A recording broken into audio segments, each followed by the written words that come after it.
Katie Hunter from MMA UK. I'm here with the lovely Leah McCourt, who's fighting at Bellator Dublin on the 22nd of Feb against Judith Ruiz. Thank you so much for doing this. No problem. So, tell us about the fight. Bellator has got the featherweight division in Bellator, should I say, for ladies, is just one of their best divisions. It's so deep. There's such exciting matchups to be had. It's just, you can really see where everyone's going in the division. And I just wondered what you thought of this particular matchup for you. Yeah, it's exciting. I think Bellator's featherweight division is the best in the world. They've got the deepest division. They've got the best kind of caliber of fighters, you know, and they've got people like myself at the start of my career just coming up, and then they have like veterans like Chris Cyborg, Julia Buds, and you know, and to aim towards fighting those girls is just really exciting to be in that division. The last two girls I had have been strikers, and this is a grappler, so I can see what they're doing. They're just testing me a bit, and I think it's going to be, you know, a good fight. I think she'll come and she'll not be daunted. I know she's fought on big shows before. She's had 10 pro fights, and she'll not be phased, I don't think, by the Dublin crowd. So it'll be a good night. Yeah. And you said that you're at the beginning of your MMA pro career, but you've got an amazing amateur background. IMAF champ, well done, Europeans. Obviously, been very successful with your jiu-jitsu as well. Tell us a bit about your background. So I came from a grappling background as a child. I did judo, and when I had my daughter Isabella, I started training in an MMA gym, and I fell in love with learning Muay Thai and learning how to strike. And I'd seen the guys fighting, and it was kind of like in the Ronda Rousey era when she was just got into the UFC, and they were like, because I was, you know, they could tell I had a good I was picking up things quickly, and they kind of just threw me in at the deep end. And I think it was in 2014, I had my first MMA fight, and just kind of rolled from there. I just kept taking fights, and I did the Europeans and amateurs, and just went pro, and it's just been, you know, crazy couple of years. Yeah. Coming from that judo background, was Ronda a big inspiration to you? Not because of the judo aspect. I think it's just kind of her mentality and her kind of persona I liked, because she was just so confident and believed in herself, and I think kind of made you just think, well, if she can do it, anybody can do it. And what about Cyborg signing for Bellator, in being in your division as well? How exciting was that for you? Yeah, so exciting. You know, Chris Cyborg was the first female, or she's actually the first MMA fight I ever watched. Way back, I can't even remember what year it was in. It was her fight against Gina Carano. And that was the first bit of MMA I'd ever seen, and I just thought, wow. And now the fact that she's in the same promotion in my division is just so exciting. Like I always say, if I have progressed in my career to be in a position to fight her, it's going to be it is the dream fight is to fight her. I think she is the greatest of all time, and it's just great to have her in Bellator. I think for everyone in your division, it just must be that added motivation to just obviously everybody wants to, you know, win the title at some point. And Julia Budd's got that at the moment. How do you see that fight going when they meet soon? It's going to be a brilliant fight. I'm really excited for it. I think it's going to be both really strong strikers, really powerful, really confident. They're going to come forward. It'll be interesting to see if they stand back and pick shots and look for openings, or if they're just going to go in and go for it.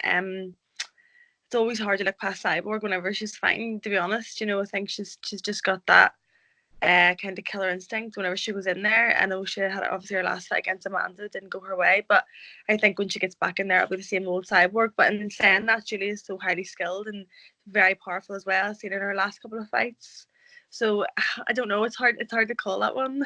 It's going to be a great fight. And as I said, I bet all of you are hoping to fight either Julia or Cyborg at some point in the future. But you seem to be timing your career so well. Just the fights you're taking and the way that you're building yourself up. How thought out is that, and how important is that to you to build your pro career in the right way? Do you know, I feel like it's like just happened. I don't feel like it's like my hand. I think there's a bigger hand to play here. I feel like obviously I went professional and lost my first fight and came back and on a three. I moved to train with Owen Roddy and I'm in a 3-fight win streak now, and I feel like I'm developing and I've showed a very small part of my skill set in there. It's going to be exciting to see how I develop and what I can show over the next couple of fights. I think it's like this is a key time in my career to really improve and get better. With regards to fights, I just say yes to the first person they say. I never say I want any, like, I just say yes because I just want to fight. So when Judy or anybody rings me, I'm just like, yep. And they're like, Leah, go and ask Owen, show Owen. And I'm like, oh, okay. Like it is okay. But I'm just like, yep, straight away. Didn't you lose very early on in your amateur career as well? Lost one fight. Yeah. Was it your second fight? And then Yep, just went undefeated for the rest of your amateur career? Yeah. So I won. I think I'd been training maybe 5 months and took an MMA fight. So I won my first fight by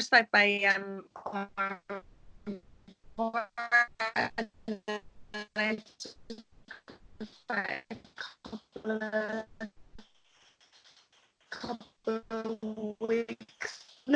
of months later, and it was a boxing champion. I'd maybe sparred about 5. I got stopped for a head kick, but I always feel like to be a champion in MMA, you have to know how to lose. You have to be a good loser and then know how to come back and use that to get better. There's a lot of people that can't deal with losses, and you need to have that mentality that because in MMA everybody technically loses. Do you know what I mean? It's not like a boxing record where they write you off after one fight. Everybody, you can lose in so many different ways in MMA, and you just have to learn from it and keep improving and developing as a fighter. I think that's the most important thing.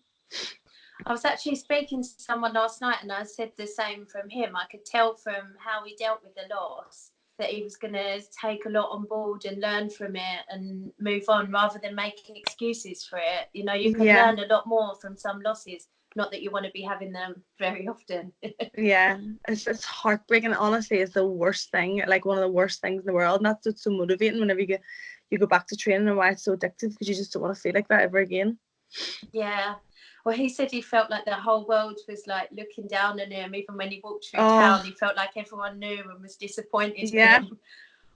Totally. I felt like that. My first fight was like on the main card of Cage Warriors. I just won the Amateur Worlds, won the European Worlds or European Championships. It was so much hype behind me, and I just went in and I was in a great place, and just having that loss and coming out and you just feel humiliated, you feel embarrassed, you're like, I didn't do what I should have done. But I feel like everything happens for a reason, and losses happen for a reason, and that definitely happened in my career for a reason. So, and it's kind of put me on a better path now, so it's exciting.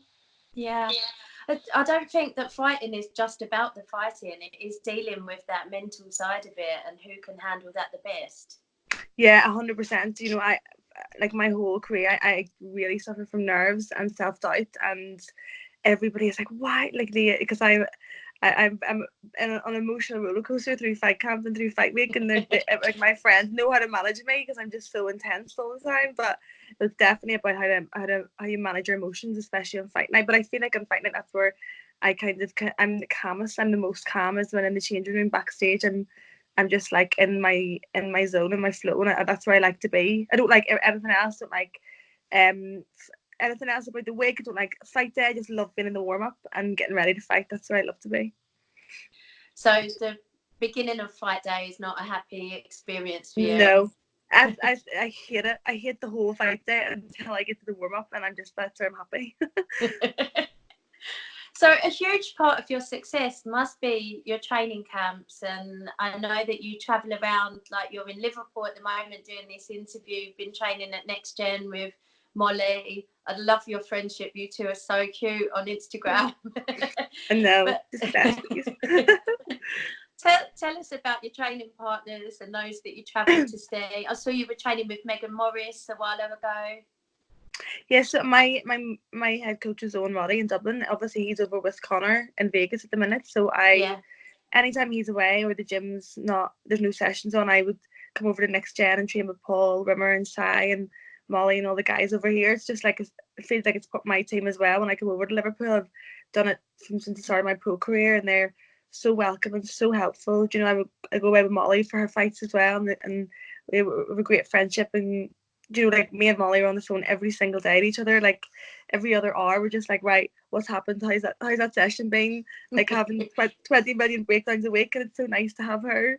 You know, because she understands. Like I have really good friends, in and Emma as well, and the kind of the four of us are in a group chat, and we're just, like, they're good at maintaining me and Molly's emotions, because there's so much things happen that nobody ever sees on outside the cage, outside training camps. To see all the glitz and the glam and the wins, but they don't see the absolute nightmare stuff that happens during the week. So just having those girls and having Molly as a really good friend is definitely so helpful to me.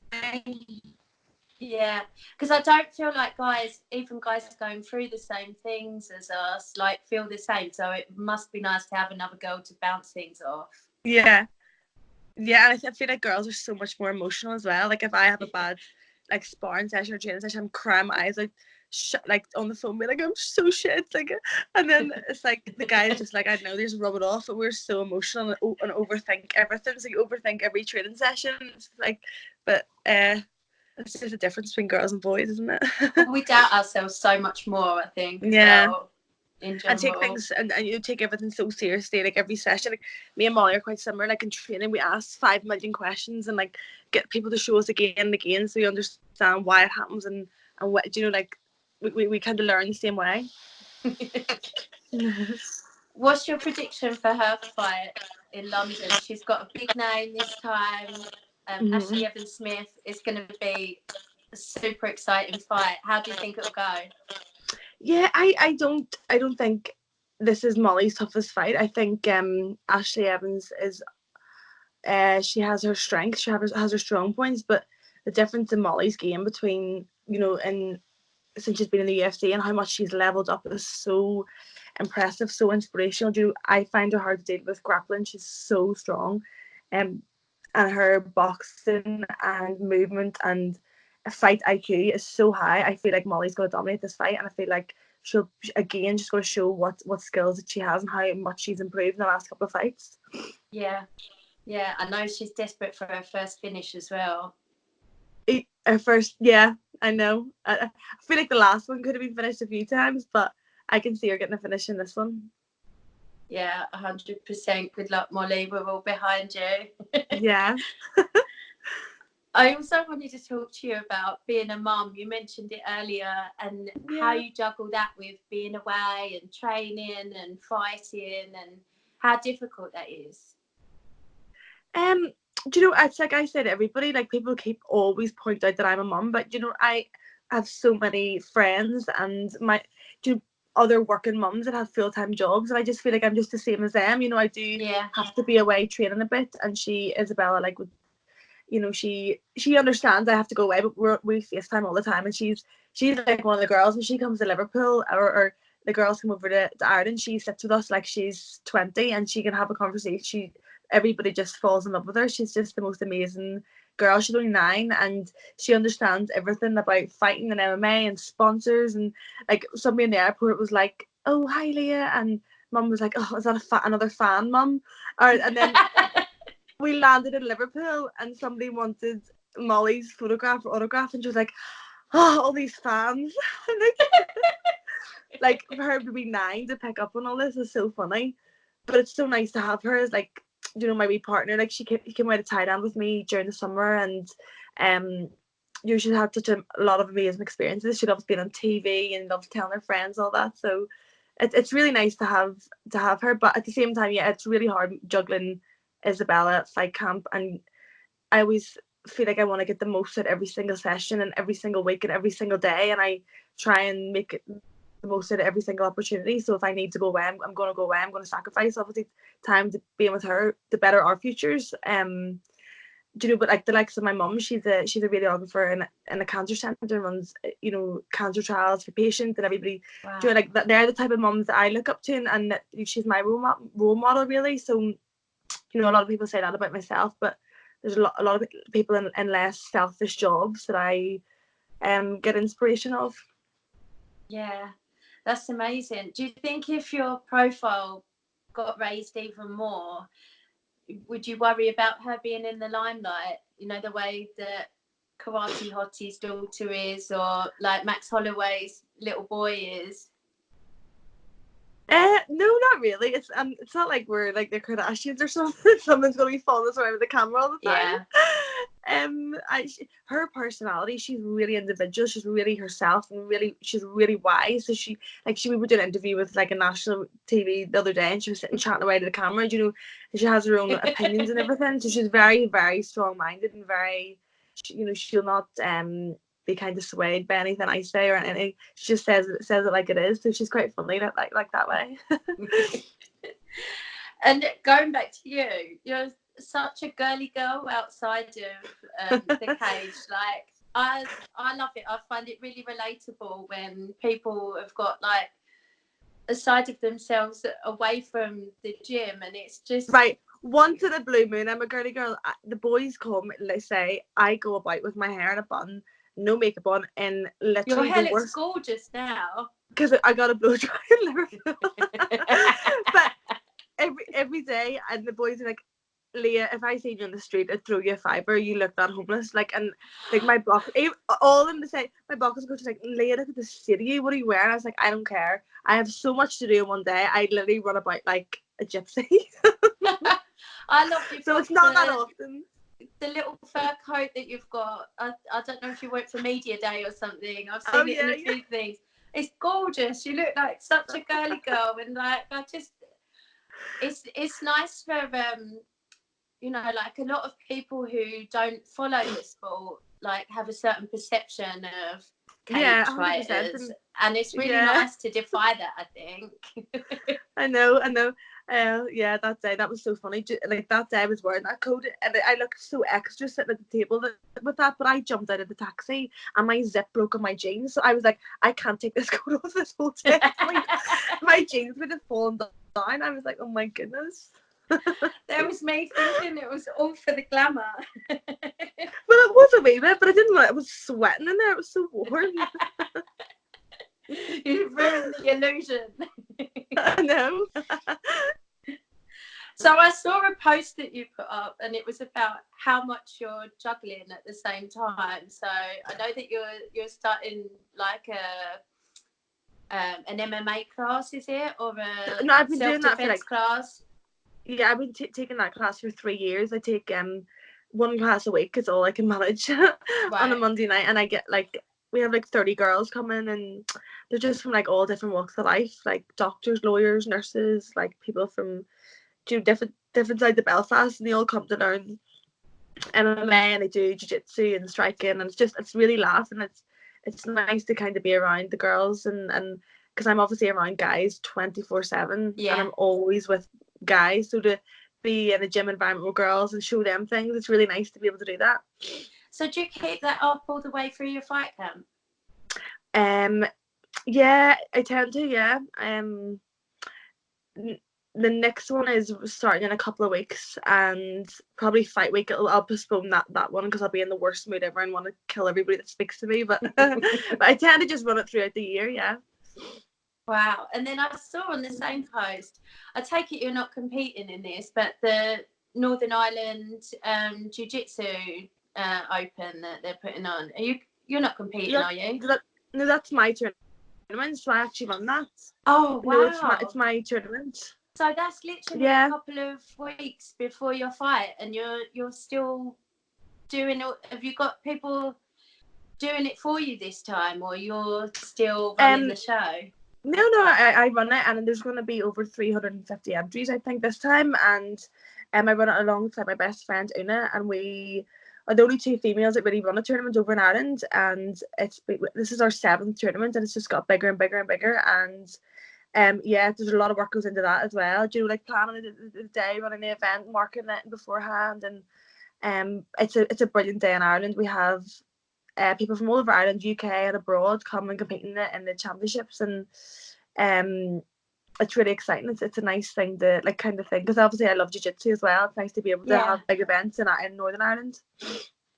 Is it not super stressful though to have it that close to your fight? So stressful, yeah. So stressful. Oh my But goodness. I know, but it's like a lot of people do work as well as fight, so it's like I can't complain too much, and you can only train so many hours a day. You can't train 10 hours a day, so I have Yeah, time in the other hour. Like, say I have an hour at night time to work in the competition, I'm going to do that instead of, I don't know, watching TV, or do you know what I mean? So I always feel like I don't want to always have to rely on fighting financially. I want to have it, and I've never been motivated by money, but if I was to fight for free, I would do it for free because it's my passion. I love it. So I always yeah. want to have other things outside fighting to kind of focus on, and yeah. It definitely makes sense. It just sounds like quite stressful, especially with a lot of it going on at the same time. Yeah, it is. Wow. Women can do everything. And you said that fight week you're going to be in the worst mood ever. Is that because of the weight cut? Depends Is on what it weight I just? have to cut. I know you're not going to want to tell me if that's a good one or a bad one this time, but is it generally quite a miserable experience? um, it just depends. You know, girls' bodies are so different to guys, and cutting weight's so much more difficult for females, which a lot of men are like, no, it's not. It's like, no, it like scientifically, factually is a lot harder for girls Yeah. to cut weight. So some months it could, or sometimes it's not as bad as others. But last one was pretty tough. I've cut down to like 62 kilo as well before. That's another thing. I'd love Bellator to have a bantamweight division. I feel like there's depth there to have a bantamweight division. A lot of girls would be interested in that. Would you be Um, interested in that? yeah, I would definitely be. I feel like I'm a more natural bantamweight Do fighter, you? but I'm happy obviously fighting featherweight. I don't really care. But yeah, maybe in a couple of years they might introduce a bantamweight division, because I think kind of Bellator's business model and the way they treat their fighters, a lot of people are going to want to start coming over to Bellator. Do you know, Yeah. it's just getting the bigger divisions at the minute. Yeah. I definitely think for me that's just the division with the most exciting talent in it. In the future, Yeah. I'd love to see you fight my friend Olga Ruben. Oh yeah. Oh, gonna be a great fight. Yeah, Yeah, definitely. but there's just Hopefully, so many great matchups in the division. yeah. Hopefully, I'll fight Olga sometime this year. I think that might happen. That fight. Oh Um, wow. I was actually in Israel cornering Sinead's when she fought Olga. Yeah, Um, Olga's brilliant, like strong grappler, strong striker, and I could be really motivated for that fight. yeah, yeah. Oh, one more thing I wanted to ask you about before you went. Another post I saw on your Instagram was you training with Johnny Walker. Tell me Oh what that was yeah, like. yeah. We I was in Thailand for a month, and Yeah, there's on like one street there's like, I don't know, 20 MMA Muay Thai gyms, yeah, and you know, I was training over in Tiger, and like Tiger Muay Thai is the most unbelievable like setup. It's literally like fighter's heaven. Like I always say to people, like you won't understand it until you go there. There's like, it's just the most amazing setup of like state of the art world class gym, and the coaching out there. They have like Frank and George Hickman there, Peter Yan and Alexander Volvosky's coaches, and they run the MMA kind of team with Tariq and Alex, and like that. I was out there for a month and had the best time ever, and was able to. I met Johnny in Bellator in London, and yeah, we went out and did some training, some rounds. So it was good. Yeah, what's it like training at that heat over there? love it. I love sweat. Like Do my favorite thing you? to do is to sweat. Like if I haven't sweated in a day, I go and do like saunas at night time. I just love sweating, and I love being warm and not being like, in Ireland we have to train in freezing cold gyms all the time, and Yeah. our feet are cold, everything's sore, and so I just love training the heat. Like, anytime I go to the gym, I'm like, put the heat on. Do you feel less injury prone because your muscles are warm all the time? Yeah, but in saying that, I did get a few injuries out there because you push yourself so hard, and Oh, like they're all like the MMA team out in Tiger are all like 50 pros, and they're all like guys, and it's just like it's a real great environment, and everybody's pushing each other. But yeah, it's less likely to get hurt if you're training in the heat. and so did you actually spar with Johnny Walker? No, we did about 10 rounds grappling. 10 rounds. Yeah. I was like, no, Tap him we don't out? rest. No, I didn't. Did he manage to tap you out? I don't think so, No, I don't think so. Wicked. That's amazing. So finally, I promised you I wouldn't to take up too much of your time, so I will let you go after this. But I just wanted to get a prediction from you for your fight. I think, obviously, I'm confident that I'm gonna come away with a win. I'd love to show more skill. Love to show my kind of what I've been working on with my boxing coach and Owen striking wise. I think possibly if I could hurt her striking, she's going to look to shoot for a takedown and I could finish on the floor. That's the most likely scenario I can see at the minute, but hopefully I come away with a win and a big finish.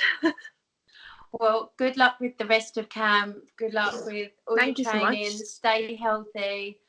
We're all really excited for this fight. I will see you in Dublin. Brilliant. Are you coming over? I am, yeah. So safe travels back to Ireland, and I hope everything goes great with your jiu-jitsu tournament and everything between now and then. Thank you so much. Thanks for your time, Leah. Thank you, everyone else, for watching. Bye. Make sure you tune in and see Leah on the 22nd, fighting at Dublin Bellator. Thanks, Leah. Bye. Bye.